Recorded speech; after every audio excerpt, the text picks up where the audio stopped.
Good evening, children. Today's our topic movements against dams on the Narmada river. Yes, children. ఇక్కడ మనకి ఏం చెప్తున్నాడు, Narmada river గురించి, Narmada river పైన డ్యామ్కి ఎగనెస్ట్గా ఈ మూమెంట్ చేసినట్లుగా చెప్తున్నాడు. Yes children. అసలు ఫస్ట్ ఆఫ్ ఆల్ అసలు నర్మదా అంటే ఏంటో చూద్దాం. నర్మదా మీన్స్ హ్యాపీనెస్ చిల్డ్రన్, ఆనందం అనమాట. ఆనందాన్ని ఇచ్చే రివర్ అనమాట నర్మదా రివర్ అంటే. ఇది చూసినట్లయితే అసలుకి ఈ రివర్ ఎటు నుంచి ఫ్లో, అన్ని రివర్స్ వెస్ట్ నుంచి ఈస్ట్కి ఫ్లో అవుతాయి, కానీ ఈ నర్మదా రివర్ యొక్క ప్రత్యేకత ఏంటి అంటే ఈస్ట్ నుంచి వెస్ట్కి ఫ్లో అవుతుంది. West children. అంతేకాకుండా ఇంకేం చెప్తున్నాడు, దీని లెంత్ వచ్చేసి మనం చూసినట్లయితే 1312 కిలోమీటర్స్ ఉన్నది. అలాగే ఇది ఎక్కడ ఒరిజినేట్ అయ్యి ఉన్నది అని మనం చూసినట్లయితే బిట్వీన్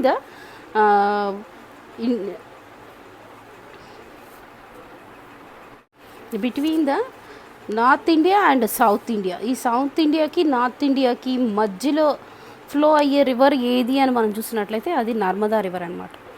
ఆ నర్మదా రివర్ అని మన సౌత్ ఇండియాని తర్వాత నార్త్ ఇండియాని మధ్యలో డివైడ్ చేసినట్లుగా కూడా మనకు కనిపిస్తుంది. అలాగే మనం చూసినట్లయితే as well as Vindhya and Satpura. అలాగే మనకి వింధ్య అండ్ సత్పురా మధ్య రెండు మౌంటైన్స్కి మధ్యలో ప్రవహించే రివర్గా కూడా నర్మదా రివర్ కనిపిస్తుంది. అలాగే మనం చూసినట్లయితే చిల్డ్రన్, నర్మదా రివర్ వచ్చేసేసి హిందూస్కి మన ఇండియాలో ఒక ఈ హోలీ రివర్గా కూడా దీన్ని చెప్పుకుంటారు.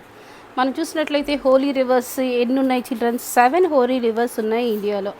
మనం చూసినట్లయితే ఫస్ట్ గంగా, యమున, గోదావరి, సరస్వతి, సింధు, కావేరి, దాంతోపాటు నర్మదా రివర్. Okay children. అంటే ఈ 7 హోలీ రివర్స్లో ఒక రివర్గా నర్మదా రివర్ మనకు కనిపిస్తుంది. అంటే అసలుకి ఈ నర్మదా రివర్ ఏ స్టేట్స్ మీద గుండా వెళ్తుంది అని మనం చూసినట్లయితే Madhya Pradesh, Maharashtra, Gujarat. East to west flow అయ్యి through the gulf of Khambhat అనే దగ్గర అరేబియన్ సీలో ఇది కలుస్తుంది అన్నమాట. Okay children.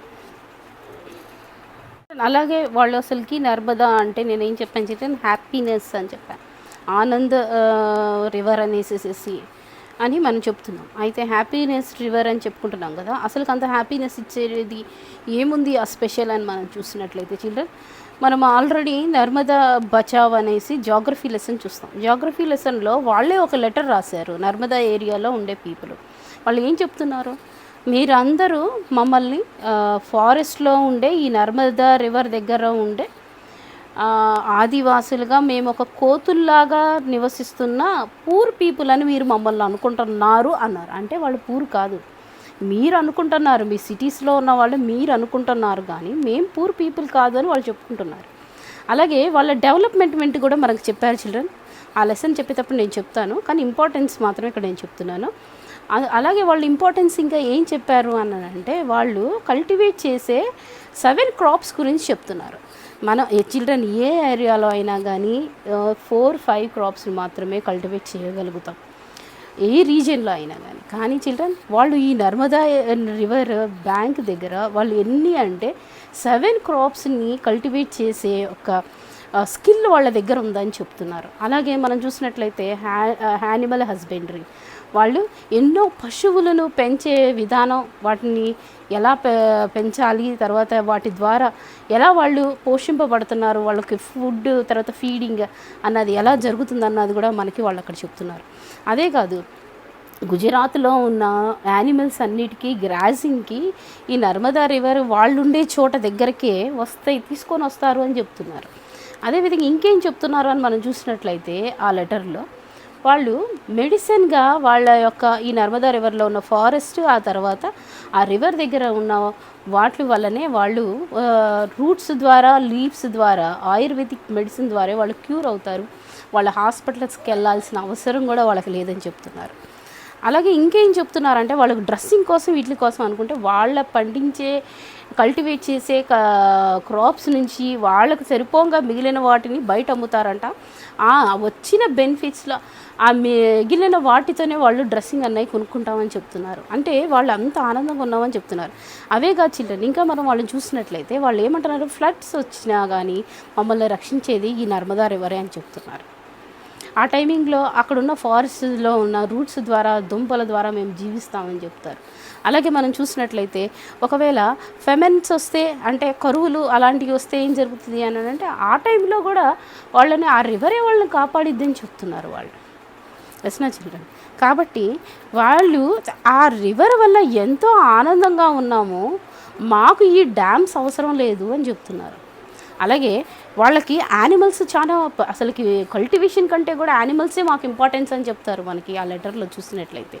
నేను ఆ లెసన్ చెప్పేటప్పుడు తప్పకుండా చెప్తాను చిల్డ్రన్.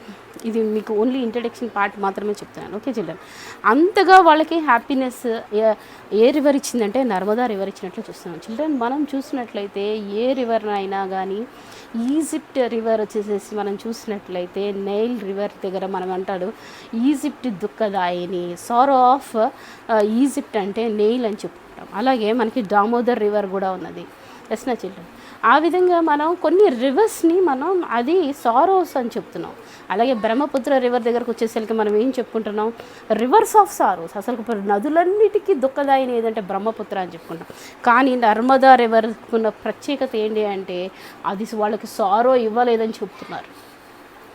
మాకు ఈ డ్యామ్స్ అనేవి అసలు అవసరం లేదని చెప్తున్నారు. మేము డెవలప్ అవ్వటం కోసమని మీకు డ్యామ్స్ కడుతున్నామని మీరు చెప్తున్నారు, కానీ మేము డెవలప్ కాలేదని ఎవరు చెప్పారు? మేము ఆల్రెడీ డెవలప్ అయి ఉన్నాము అనేసి జాగ్రఫీ లెసన్లో మనకి లెటర్లో వాళ్ళు క్లియర్గా రాశారు చిల్డ్రన్. ఓకే. ఈ డ్యామ్ దేనికోసము అని అంటే వాళ్ళ కోసం కాదు.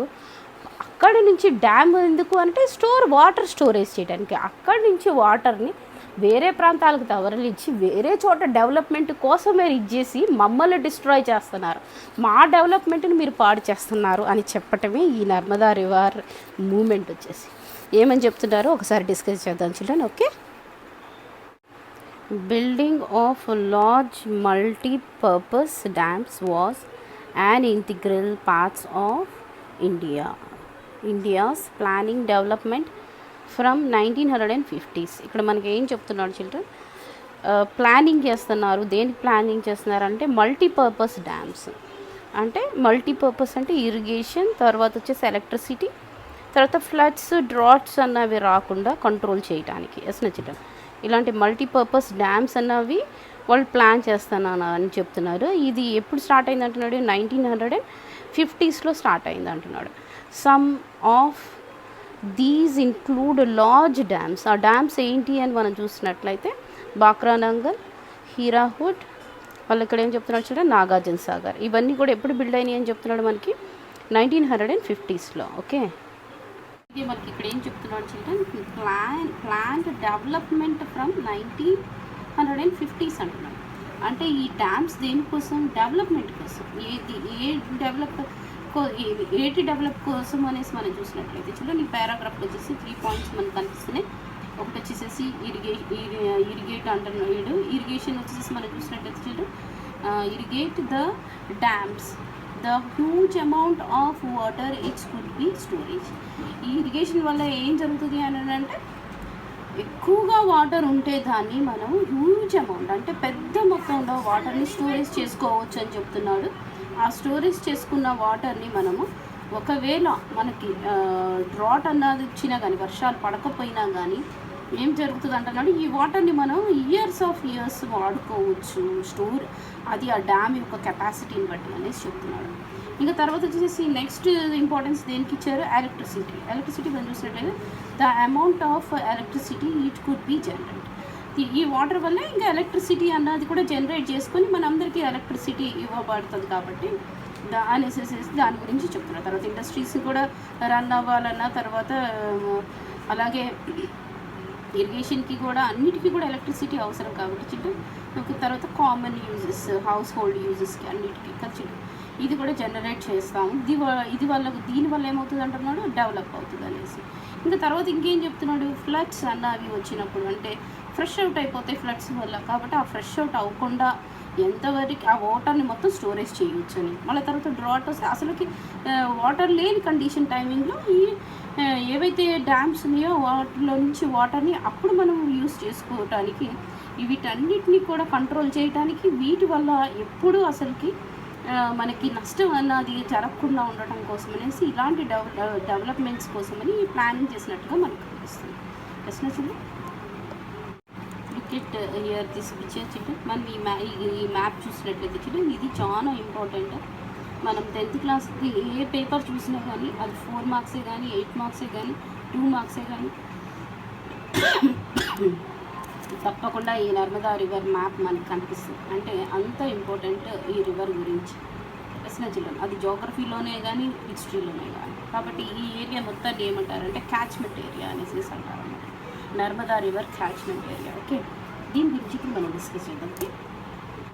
So much so that no one asked about what could happen to the people. ఇప్పుడు మనకి ఏం చెప్తున్నాడు, ఎవరు కూడా అక్కడ ఉన్న పీపుల్కి ఏం జరుగుతుంది అనేసి అడగట్లేదు, ఇగ్నోర్ చేస్తున్నాడని చెప్తున్నాడు. Okay, here chicken trees, fields and animals who lived in the area submerged by these dams. సబ్మరైజ్డ్ అంటే మునిగి ముంపు అనమాట. By these dams. అయితే ఇక్కడ మనకి ఏం చెప్తున్నాడు, ఈ డ్యామ్స్ వల్లనే అక్కడున్న విలేజెస్ వర్ సబ్మరైజ్డ్ ఇన్ వాటర్. అసలు అక్కడున్న విలేజెస్ అన్నీ వీళ్ళు ఈ డ్యామ్స్ని కట్టడం వల్లనే ముంపుకు గురి అవుతున్నాయని చెప్తున్నాడు. దానివల్ల అక్కడ ఉన్న ట్రీస్ తర్వాత వాళ్ళ ఫీల్డ్స్ తర్వాత వచ్చేసి యానిమల్స్ వాటి గురించి ఎవరు పట్టించుకోవట్లేదు అనేసి చెప్తున్నాడు. చిల్డ్రన్, డ్యామ్ కట్టాలి అంటే అది కొన్ని రోజుల్లోనే అయ్యే పని కాదు, సంవత్సరాల తరబడి జరుగుతుంది కదా. అలా కట్టేటప్పుడు ఏం చేస్తారు, అది చాలా స్టోరేజ్ కోసం అనేసి ఏం చేస్తారు, దాన్ని డిగ్ చేస్తారు. ఎర్త్ని డిగ్ చేసి చాలా లోతుకి దాన్ని డిగ్ చేస్తారు. ఆ డిగ్ చేసిన మట్టి అంతా కూడా ఎక్కడ ఉండొచ్చు అంటే అక్కడే డిపాజిట్ చేస్తారు కొంచెం ఏరియా మొత్తం కదా. అలాంటి టైమింగ్లో ఏమవుతుంది అంటున్నాడు, వీళ్ళ విలేజెస్ చాలా వరకు ముంపుకు గురి అవుతున్నాయి. అలా గురి అవ్వటం వల్ల వాళ్ళకు వచ్చే ప్రాబ్లమ్స్ గురించి, ట్రీస్ గురించి, వాళ్ళ ఫీల్డ్స్ గురించి, వాళ్ళ యానిమల్స్ గురించి ఎవ్వరు కూడా పట్టించుకోవట్లేదు, ఈ డ్యాముల గురించే తప్పించి అని చెప్తున్నాడు. అంటే ఏంటి, డ్యామ్స్ బిల్డ్ అయితే డెవలప్మెంట్ జరుగుతుంది, కానీ వీళ్ళు ఏం చెప్తున్నారు, మాకు డెవలప్మెంట్ జరగట్లేదు, మేము ఏమైపోతానో పట్టించుకోవట్లేదు అని చెప్తున్నారు. Okay children, wicket here children.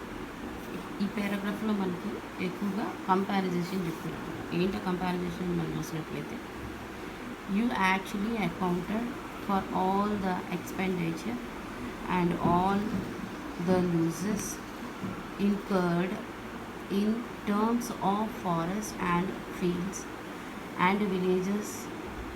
The investment in the dams did not to yield adequate result. Yes, అంటే ఏంటి, మనకి ఏం చెప్తున్నాడు, 90% అసలుకి ఇవి డిస్ట్రాయ్ చెయ్యకుండా వాటి వల్ల అసలుకి ఫారెస్ట్ వల్ల, యానిమల్స్ వల్ల, వీటి వల్ల అవి డిస్ట్రాయ్ చేయకుండా అగ్రికల్చర్ వల్ల వచ్చే ఇన్కమ్ కంటే కూడా ఈ ప్రాజెక్ట్స్ని కట్టి వీటి ద్వారా వచ్చే ఇన్కము కరెక్ట్గా అసలుకి అకౌంట్ చేస్తే ఈ ప్రాజెక్ట్స్ ద్వారా ఎంతో డెవలప్మెంట్ జరుగుతుందని అనుకున్నారు. కానీ ఈ డ్యామ్స్ ద్వారా వచ్చే ఇన్కమ్ కంటే కూడా న్యాచురల్గా ఎప్పుడు డ్యామ్స్ లేకుండా ఉన్న టైమింగ్లో ఉన్న ఇన్కమే ఎక్కువగా ఉంది అని చెప్తున్నారు. అలా అసలు ఎందుకు జరిగిందో మనం చూసినట్లయితే due to delays in construction. ఎక్కువగా వచ్చేసేసి ఏం చెప్తున్నాడు, డిలే చేయటం వల్ల కన్స్ట్రక్షన్ అని చెప్తున్నాడు. తర్వాత వచ్చేసేసి ఏం చెప్తున్నాడు, డిలే చేయటం వల్ల ఏమవుతుంది అంటున్నాడు, అండ్ ద ప్రైజెస్ రైజ్ అని చెప్తున్నాడు. ఎందుకు రైజ్ అవుతున్నాయి ప్రైజెస్ అంటే, ఎందుకు అని అంటే వీళ్ళు డిలే చేసే కొద్ది టైం టు టైం వాటికి కావాల్సిన మెటీరియల్స్ అన్నీ కూడా ఇంక్రీజ్ అయిపోతున్నాయి అని చెప్తున్నాడు. అది మన తర్వాత వచ్చేసి సెకండ్లీ ఏం చెప్తున్నాడు, ఇది ఫస్ట్ది అనమాట. అలాగే సెకండ్ పాయింట్ వచ్చేసేసి ఏం చెప్తున్నాడు,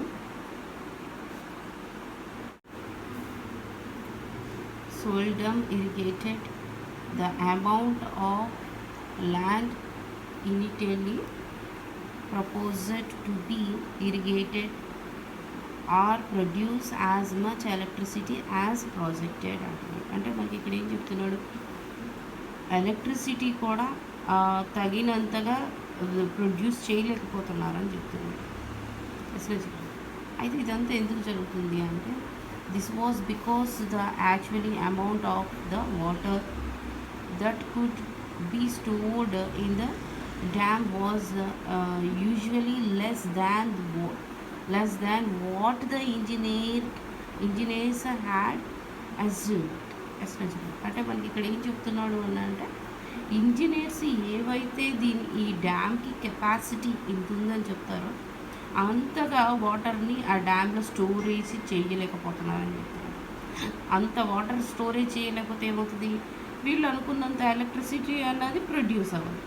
కాబట్టి ఏమవుతుంది అంటున్నాడు, వాళ్ళు ఆశించిన బెనిఫిట్స్ డెవలప్మెంట్ అన్నది ఆ డ్యామ్ వల్ల జరగలేదని చెప్తున్నాడు అనమాట మనకి. ఓకే చెప్పండి. అంటే దీనివల్ల జరగకపోవటం వల్ల ఏం జరుగుతుంది అంటున్నాడు, మనీ వేస్ట్ అయిపోతుంది, టైం వేస్ట్ అయిపోతుంది, మళ్ళీ ఇంకొచ్చేసి మనం చూసినట్లయితే ఆ డెవలప్మెంట్ అన్నది జరగట్లేదు. మళ్ళీ ఇంకేం జరుగుతుంది అని అంటే వీళ్ళని ఇగ్నోర్ చేస్తున్నారని చెప్తున్నారు. అక్కడున్న పీపుల్ అందరినీ కూడా ఏం చేస్తున్నారు, వేరే ప్లేసెస్కి ట్రాన్స్ఫర్ చేయడానికి దానికి మనీ వేస్ట్, మళ్ళీ వాళ్ళకి అకామిడేషన్ కల్పించడానికి దాన్ని కూడా ఎత్తుక్కోవాలి. మళ్ళీ తర్వాత ఇంకొచ్చేసి ఏం చెప్తున్నాడు, ఈ ట్రీస్ యానిమల్స్ అన్నవి న్యాచురల్ రిసోర్స్ అన్నవి ఫారెస్ట్ అన్నది అంతా కూడా ఏమైపోతుంది, డిస్ట్రాయ్ అయిపోతుంది. దీనివల్ల ఎకనామిక్గానే కాదు, తర్వాత ఎన్విరాన్మెంటల్గా కూడా చేంజెస్ వస్తున్నాయి అని చెప్తున్నాడు. ఇలాంటి కండిషన్ని దీన్ని బట్టి ఈ కంపారిజన్లో వాళ్ళకు ఫైనల్గా మనకి ఇచ్చిన సమరీ ఏంటి అని మనం చూసినట్లయితే ఈ డ్యామ్స్కున్న వచ్చే డెవలప్మెంట్ కంటే కూడా లేకుండా మామూలుగా న్యాచురల్గా ఏవైతే ఓల్డ్ సిస్టమ్ ఉందో దాని వల్లనే ఎక్కువగా మరియు వీళ్ళకి ఎక్కువగా బెనిఫిట్స్ అన్నీ ఉన్నాయి అన్నట్లుగా మనకి చెప్తున్నాడు. ఓకే చెప్పాడు.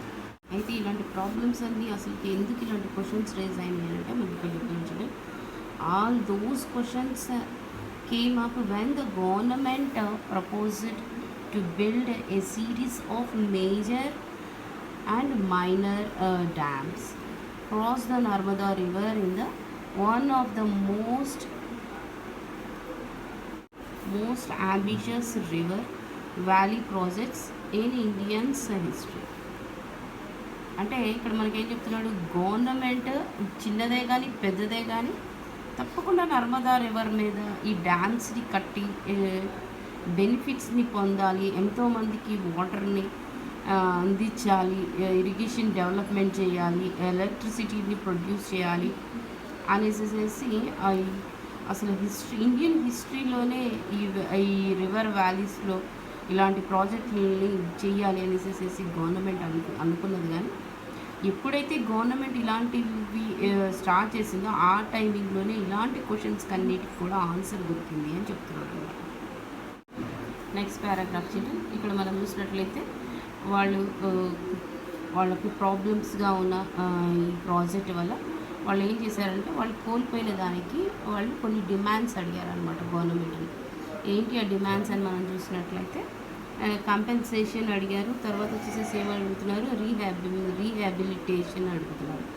రీహాబిలిటేషన్ దేనికి అని అంటే land in return for the land last. ఏదైతే వాళ్ళు ల్యాండ్ కోల్పోయారో అంత ల్యాండ్ వాళ్ళకి వేరే చోట ఎక్కడైనా కానీ ఇవ్వాలని కోరుకుంటున్నారు. తర్వాత ఏం చెప్తున్నారు, నష్టపరిహారం, కంపెన్సేషన్ అని అంటే నష్టపరిహారం వచ్చింది, ఆ నెక్స్ట్ పరిహారం కూడా కావాలని కోరుకుంటున్నారు. ఇంకా ఏం కోరుకుంటున్నారు అంటే అఫారెస్టేషన్ అంటే ఇక్కడ మనకి ఇచ్చాడు, use of the forest under the dam. Dam వల్ల ఎంతైతే ఫారెస్ట్ని వాళ్ళు డిస్ట్రాయ్ చేశారో అంత లూజ్ అయిన ఫారెస్ట్ని వాళ్ళు ఫారెస్టేషన్ని మళ్ళీ కల్పించాలని చెప్తున్నారు. ఇది ఎలా జరుగుతుంది అని అంటే చిల్డ్రన్ మొత్తం ట్రీస్ ఉంటేనే ఫారెస్ట్ కాదు. ఇది వచ్చేసి మనం చూసినట్లయితే మన తెలంగాణ గవర్నమెంట్లో మనకి చెప్తాడు కదా, హరితాహారం అని అంటే ఏంటి, ప్రతి ఒక్క చెట్టుకి వచ్చేసి ప్రతి ఒక్క ఇంటికి వచ్చేసేసి కనీసం 1 ప్లాంట్ ఉంటుంది కదా, ప్లాంటేషన్ చేసుకోవాలి. కనీసం 1 కాదు కానీ ఒక 2-3 కనీసం 2-3 ప్లాంటేషన్ చేసుకుంటే ఒక ఇంటికి వచ్చి 3 ట్రీస్ ఉన్నాయా అని అంటే అది ఫారెస్ట్ కిందే మెజర్ చేయబడుతుంది అనమాట. ఓకే జీవి. ఆ విధంగా మనల్ని చేసుకోవాలి, అలాంటిదన్నా తీసుకురావాలి అనేసి చెప్తున్నారు అన్నమాట. సూన్ పీపుల్ రియలైజ్డ్ 2 థింగ్స్ అంటున్నాడు. ఏంటి ఆ 2 థింగ్స్ అని మనం చూసినట్లయితే children, actually no adequate land available. ఎక్కడ మనం చూసినట్లయితే ఎక్కడ కూడా వీళ్ళు ఉండటానికి ప్లేస్ అన్నది, ల్యాండ్ అన్నది అసలుకి లేదని చెప్తున్నాడు. అలాగే ఇంకేం చెప్తున్నాడు, not possible to rehabilitation all the displaced. ఎవరైతే కోల్పోయారో వాళ్ళ యొక్క ల్యాండ్ని వాళ్ళకి రీహాబిటేషన్ చేయడానికి కూడా ఆ ప్లేస్ అన్నది ఎక్కడ కూడా లేదు అని చెప్తున్నాడు అన్నమాట వాళ్ళందరికీ. అంటే ఎవరైతే ఈ ల్యాండ్ని కోల్పోయారో వాళ్ళకి నష్టపరిహారాలు ఇచ్చే అంతగా కూడా గవర్నమెంట్ వాళ్ళు కల్పించలేకపోయింది అంటున్నాడు. అలాగే ఎవరైతే వాళ్ళ తర్వాత వాళ్ళ అగ్రికల్చర్ ల్యాండే కానీ తర్వాత వాళ్ళ ఉండే ల్యాండే కానీ వాళ్ళకి కావలసినంతగా రీహాబిటేషన్ అన్నది డిస్ప్లేస్ చేయలేకపోయింది అనేసి చెప్తున్నాడు అనమాట. దీన్ని బట్టి మనకి ఏం అర్థం అవుతుంది, ఇక్కడ మనం చూసినట్లయితే development which based on unstable అంటున్నాడు. అసలు డెవలప్మెంట్ అన్నది యూజ్ ఫర్ న్యాచురల్ రిసోర్సెస్. అసలు డెవలప్మెంట్ అన్నది జరగాలి, అన్స్టేబుల్ అది కొన్నిసార్లు స్టేబుల్గా ఉండకపోవచ్చు. కానీ దానివల్ల ఏం చేయాలి, మన ఇండియా డెవలప్ అవ్వాలి అని అంటే ఇండస్ట్రీస్ అండ్ కమర్షియల్ ఫార్మ్స్ అన్నవి తప్పకుండా పెట్టాలి. కాబట్టి వీళ్ళకి అనుకున్నంతగా వాళ్ళ డిమాండ్స్ని తీర్చలేకపోతున్నారు. కాబట్టి దీనివల్ల ఏం జరిగింది అంటున్నాడు, it only made unskilled manual workers, అంటే వలస కూలీలు అనమాట. అయితే వీళ్ళు అక్కడ వాళ్ళకి ల్యాండ్ లేదు, మళ్ళీ వచ్చేసేసి వాళ్ళకి కంపెన్సేషన్ కూడా ఎవరు ఇవ్వలేదు, అంటే నష్టపరిహారం కూడా ఎవరు ఇవ్వలేదు. దానివల్ల వీళ్ళు ఏమైపోయారని చెప్తున్నారు, వలస కూలీలుగా మారిపోయారు. అదే మాన్యువల్ వర్కర్స్ అంటే వలస కూలీలు చెప్పారు. అలాగే ఇంకేం చెప్తున్నాడు, ఇట్ ఓన్లీ మేడ్ అన్స్కిల్డ్. వాళ్ళకున్న స్కిల్ ఏంటి, అగ్రికల్చర్ చేయటము, యానిమల్ హస్బెండరీ జంతువులను పెంచటము, తర్వాత మెడిసినల్ ప్లాంట్స్ రూట్స్ ద్వారా లీవ్స్ ద్వారా వాళ్ళు ట్రీట్మెంట్ ఇచ్చేవాళ్ళు అనమాట, ఆయుర్వేదిక్ మెడిసిన్ గురించి. కాబట్టి అవి ఏవి వాళ్ళకి ఇంకా ఆ ప్లేస్ లేదు కాబట్టి వాళ్ళు ఏం చేయాలో అర్థం కాక వాళ్ళకి ఆ స్కిల్ ఇప్పుడు సిటీస్లో ఉండే స్కిల్స్ ఏవి వాళ్ళకి రావు. కాబట్టి వాళ్ళు ఎలా మారిపోయారని చెప్తున్నాడు, మాన్యువల్ వర్కర్స్ అంటే వలస కూలీలుగా మారిపోయారు అని చెప్తున్నాడు. నెక్స్ట్ పారాగ్రాఫ్ చూద్దాం. నెక్స్ట్ పారాగ్రాఫ్ మనకు వచ్చేసి ఏం చెప్తున్నాడు, 11th చాప్టర్ని చూడమని చెప్తున్నాడు. 11th చాప్టర్లో ఏమున్నది, ఒక లెటర్ రిటర్న్ బై ద బావ మహాలియా. ఈ బావ మహాలియా అయిన రాసిన లెటర్ మనకి కనిపిస్తుంది. ఆ లెటర్లో వచ్చేసి ఏం చెప్తున్నాడు అని అంటే మనం ఇప్పుడు డిస్కస్ చేసింది, తర్వాత ఆ లెసన్ జాగ్రఫీ లెసన్లో మీకు అప్పుడు దాన్ని డిస్కస్ చేద్దాం చిల్డ్రన్. ఓకే, అయితే ఇక్కడ మనకి ఏం చెప్తున్నాడు, నర్మదా బచావ్ ఆందోళన్ అనేసి చెప్తున్నాడు చిల్డ్రన్. ఇక్కడ మనం చూసినట్లయితే అసలుకి ఈ డిస్కషన్ అంతా 1950s జరిగినట్లుగా కనిపిస్తుంది. ఈ డిస్కషన్ వల్ల వీళ్ళకి అర్థమైంది ఏంటి అని అంటే, వీళ్ళు గవర్నమెంట్ ఇగ్నోర్ చేయటం వల్ల ఇక్కడ ఏమైంది, మాన్యువల్ వర్కర్స్ అన్నవాళ్ళు వలస కూలీలాగా మారిపోయినట్లుగా మనకు కనిపిస్తుంది కదా చిల్డ్రన్.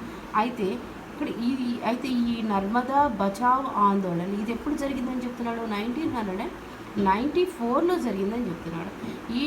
ఈ నర్మదా బచావ్ ఆందోళన ఈ 1994లో జరిగినప్పుడు ఈ నర్మదా వ్యాలీలో డ్యామ్కి ఎగనెస్ట్గా వాళ్ళు చేసినట్లుగా కనిపిస్తుంది. అయితే అసలుకి ఏం డ్యామ్ అది అని మనం చూసినట్లయితే సర్దార్ సరోవర్ ప్రాజెక్ట్ డ్యామ్గా కనిపిస్తుంది. ఈ డ్యామ్ కోసం అనేసి గవర్నమెంట్ ఏం చేసింది అంటున్నాడు, money borrowed from the World Bank నుంచి మనీ తీసుకొని వచ్చేలా ఈ సర్దార్ సరోవర్ ప్రాజెక్ట్ అన్నది డ్యామ్ అన్నది కట్టాలనుకున్నారు అంటున్నాడు. After intense protest, mobilisation, marches, hunger fast, ఇవన్నీ ఏంటి మనం చూసినట్లయితే నర్మదా బచావ్ ఆందోళన్స్ అన్నమాట. వాళ్ళు చేసిన హంగర్ ఫాస్ట్ల వల్ల, ప్రొటెస్ట్ వల్ల, నిరసనల వల్ల, మొబిలైజేషన్, మేము ఇక్కడి నుంచి ఎక్కడికి వెళ్ళాలి అన్నది వాళ్ళ పిటిషన్స్ అన్నీ కూడా ట్రాన్స్ఫర్ చేసుకుంటూ వెళ్ళారనమాట. ఫస్ట్ వచ్చేసేసి వాళ్ళ స్టేట్ నుంచి ఇండియాకి, ఇండియా నుంచి ఇంటర్నేషనల్ క్యాంపెయిన్ అంతవరకు వాళ్ళు ఏం చేశారంటున్నారు, మొబిలైజేషన్ చేశారు వాళ్ళ యొక్క ఆందోళనని. ఓకే చిల్డ్రన్, దీనివల్ల ఏం జరిగిందని చెప్తున్నాడు, world bank decided to withdraw it's funds. World bank ఆ ఇచ్చిన ఫండ్స్ని మళ్ళీ ఏం చేసిందని చెప్తున్నాడు, విత్డ్రా చేసుకుంది అని చెప్తున్నాడు. అంతగా నర్మదా బచావ్ ఆందోళన అన్నది జరిగినట్లుగా కనిపిస్తుంది. ఓకే చిల్డ్రన్, ఇక్కడ మనకేం చెప్తున్నాడు చూడండి, త్రూ ఇట్ ఫెయిల్ ఈ సర్దార్ సరోవర్ డ్యామ్. ఈ సర్దార్ సరోవర్ డ్యామ్ని కట్టడంలో వాళ్ళు ఫెయిల్ అయ్యి ఉండొచ్చు, కానీ నర్మదా బచావ్ మూమెంట్ సక్సెస్. ఈ మూమెంట్ మాత్రం సక్సెస్ అయింది. ఒకవేళ ఈ సర్దార్ సరోవర్ డ్యామ్ కట్టడంలో మాత్రం వాళ్ళు ఫెయిల్ అయ్యారు కానీ అని చెప్తున్నారు అనమాట. Whether it was in interest of the poor or the rich and powerful. ఇక్కడ మనకి ఏం చెప్తున్నాడంటే ఇది ఎవరికి డెవలప్మెంట్ ఇస్తుంది, పూర్ కా లేకపోతే రిచ్ కా అని అడుగుతున్నాడు. మన తర్వాత ఇంకేమని చెప్తున్నాడు, it సక్సెస్డ్ in forcing every one to rethink about the utility of large constructions. అసలు ఎప్పుడైతే ఈ లార్జ్ కన్స్ట్రక్షన్స్ అన్ని కడుతున్నారో అప్పుడు వాళ్ళకి థింక్ చేయటం అన్నది వచ్చిందనమాట. ఏంటి ఆ థింక్ చేయటం అన్నది వచ్చింది అని మనం చూస్తున్నట్లయితే అసలుకి ఎవరికి డెవలప్మెంట్, పూర్కా రిచ్కా అనేసి. తర్వాత ఇది ఇలాంటి కన్స్ట్రక్షన్ చేసేటప్పుడు ఎవరు ఇగ్నోర్ చేయబడుతున్నారు, తర్వాత ఎన్వైరన్మెంట్ ఏ విధంగా చేంజ్ అయిపోతుంది అన్నది థింక్ చేసే విధంగా అందరూ మారిపోయారని చెప్తున్నాడు. అలాగే మనం ఇక్కడ చూసినట్లయితే చిన్న ఈ నర్మదా బచావ్ ఆందోళన వల్ల ఇక్కడ మనకి ఏం జరిగింది అని చెప్తున్నాడు, రిజల్ట్, దాని యొక్క రిజల్ట్ చెప్తున్నాడు. ఆ రిజల్ట్ ఏంటి అని మనం చూసినట్టు, movement against neo liberal politics, struggle of farmers to hold on to their land as attempts are being made to take them over for dams, urbanization, industries, mining and forest. ఇక్కడ మనకేం చెప్తున్నాడు చిన్న, neo liberal అన్న politics అంటే ఇప్పుడు వచ్చిన new విధానాలకి, politics విధానానికి, తర్వాత వచ్చేసి ఇండస్ట్రియలైజేషన్, మైనింగ్ అంటున్నారు కదా, వీటి కోసం ఇండస్ట్రియల్ పెట్టుకోవడం కోసం, మైనింగ్ చేయడం కోసం అనేసి, డ్యామ్స్ కట్టడం కోసం, ఫారెస్ట్ని వాళ్ళకున్న ల్యాండ్ని లాక్కునే విధానానికి, లాక్కోకుండా ఉండటానికి స్ట్రగుల్ ఆఫ్ ఫార్మర్స్, ఆ ఫార్మర్స్ ఏ విధంగా మూమెంట్స్ తీసుకొస్తారో అలాంటి మూమెంటే ఈ నర్మదా బచావ్ మూమెంట్ అని మనకు చెప్తున్నారు. ఓకే చిల్డ్రన్, నా ఎక్స్ప్లెనేషన్ మీకు నచ్చినట్లయితే సబ్స్క్రైబ్ చేయండి.